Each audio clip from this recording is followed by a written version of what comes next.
రాజస్థాన్ శ్రీ గంగానగర్ జిల్లాలో నిన్న వర్షం బీభత్సం సృష్టించింది. ఇదే సమయంలో పెను ప్రమాదం తప్పింది. వర్షం పడుతున్న సమయంలో రోడ్డుపై వెళ్తున్న కార్లపై అకస్మాత్తుగా విద్యుత్ స్తంభం కూలిపోయింది. వర్షం పడుతుండటంతో ఆ టైంలో విద్యుత్ సరఫరా నిలిపివేశారు సిబ్బంది. దీంతో పెను ప్రమాదం తప్పింది. కార్లలో ఉన్నవారంతా క్షేమంగా బయటపడ్డారు. ఆ సమయంలో ఇతర వాహనదారులు, పాదచారులకు కూడా ఎటువంటి నష్టం జరగలేదు. ఒకవేళ కరెంటు ఉంటే పెద్ద ఎత్తున ప్రాణ నష్టం ఉండేదని అంటున్నారు స్థానికులు. ప్రమాదానికి సంబంధించిన సీసీ కెమెరా విజువల్స్ వైరల్ గా మారాయి.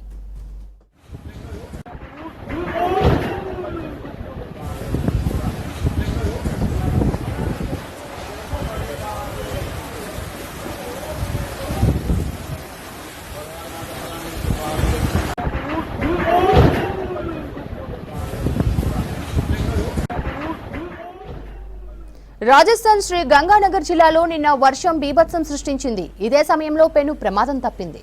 వర్షం పడుతున్న సమయంలో రోడ్డుపై వెళ్తున్న కార్లపై అకస్మాత్తుగా విద్యుత్ స్తంభం కూలిపోయింది. వర్షం పడుతుండటంతో ఆ టైంలో విద్యుత్ సరఫరా నిలిపివేశారు సిబ్బంది. దీంతో పెను ప్రమాదం తప్పింది. కార్లలో ఉన్నవారంతా క్షేమంగా బయటపడ్డారు. ఆ సమయంలో ఇతర వాహనదారులు, పాదచారులు కూడా ఎటువంటి నష్టం జరగలేదు. ఒకవేళ కరెంటు ఉంటే పెద్ద ఎత్తున ప్రాణ నష్టం ఉండేదని అంటున్నారు స్థానికులు. ప్రమాదానికి సంబంధించిన సీసీ కెమెరా విజువల్స్ వైరల్ గా మారాయి.